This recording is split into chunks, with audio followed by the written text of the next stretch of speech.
There are a few yards in this neighborhood that are underwater. I want to show you this home just to my left where the water has come all the way up to its front porch steps. They came back to find this shed in their yard. Now, it's not theirs. They don't know where it came from or whose it is. The floodwater here is at least 3 feet deep in some spots, and the people who live down this road say they don't have the kind of heavy-duty vehicles that could make it through that water. She arranged the money drop at the Cascades Park Amphitheater, specifically here, row F, seat 113. They say she left a small black bag full of cash in this seat. Campbell told me that this document instructing prosecutors to give harsher penalties to Hispanic defendants was a mistake. This is actually the boat that those men were stranded on. They ended up drifting into a dead zone, so they had no cell service, no radio signal, no way to call for help. Now, the fence that did have a no trespassing sign on it is just a few steps away right here. David O'Keefe said he never jumped over this fence. Here in Leon County, there were 36 psychiatrists practicing as of last year.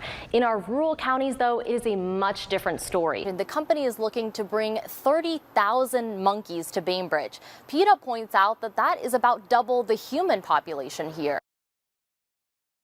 26 yeas, 13 nays, Madam President. It started with a vote, then a protest. This is anti-freedom, this is fascism, and we're not going to stand for it. We're not going to take it. This all-out abortion ban is a disgusting overreach. It ended in police arresting 11 people for protesting at City Hall.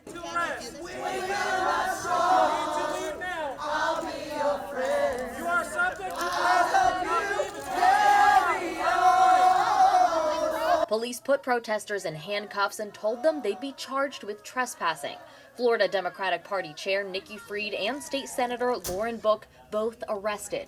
The conflict came just hours after the Florida Senate passed a bill banning abortions in Florida at 6 weeks. Bodily autonomy should not give a person the permission to kill an innocent human being. Organizers said the city gave them a permit to protest, but revoked it a day later, then put up a sign saying the area would be closed after sunset.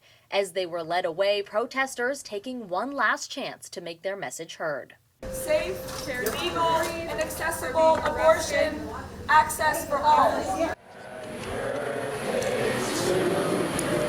March 1st is Alexander Boyd's birthday. Like every year, his friends and family celebrated. Happy birthday, Alexander Boyd. But this year is different. This year, Alex isn't here.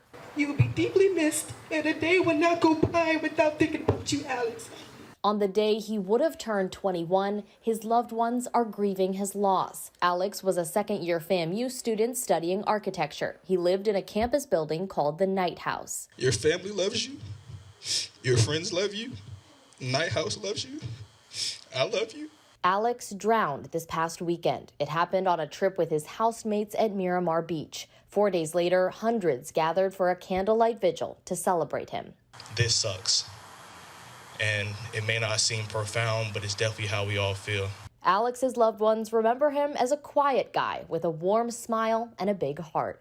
Alex was a man of few words, but when he did speak, they were strong words that came from the heart.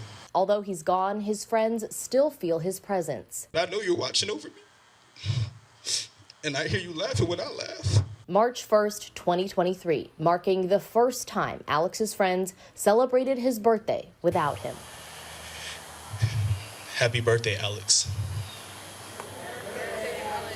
Reporting in Tallahassee, Savannah Kelley, WCTV Eyewitness News. If you watched the FSU game on Saturday, you might have been wondering what in the world is a fish doing at this football game? How? Why? Like just some basic questions of how did a fish get in a game? The same fish has attended every game this season, meeting the players, cheerleaders, and even Coach Mike Norvell. It's left fans with questions. And where'd the fish come from? Because it's just in a bag. I tracked down the man who can answer them, Jack Henyes. Okay. Do you mind holding them for a second? Proud owner of Garnet the Goldfish. It is the same fish every time. Jack says he bought Garnet at the end of August, right before FSU's first game. At first, we did kind of sneak the goldfish in.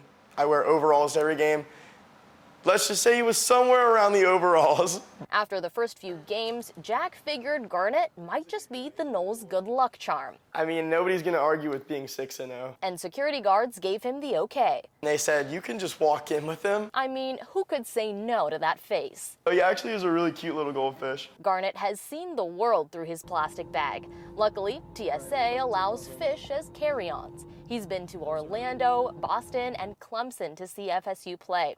Next month, he'll be catching a flight to Pittsburgh. He's done a lot of things in his life that some people haven't been fortunate enough to do. Jack has always been a super fan. Because I used to, in high school, put like glitter, full-body glitter for our school. When FSU made it to the Cheez-It Bowl, Jack was dubbed the cheesiest fan. And back in 2020, he held up this sign at a game. Now, FSU did beat UNC. Jack's leg is proof. I'm not really the biggest on tattoos, so at least it can always be covered. On Saturday, Jack will be in the stands at Doak, and his fish will be right beside him. They say that goldfish have 10-second memories. I think this one remembers all the games and the big moments. I think he knows who Jordan Travis is.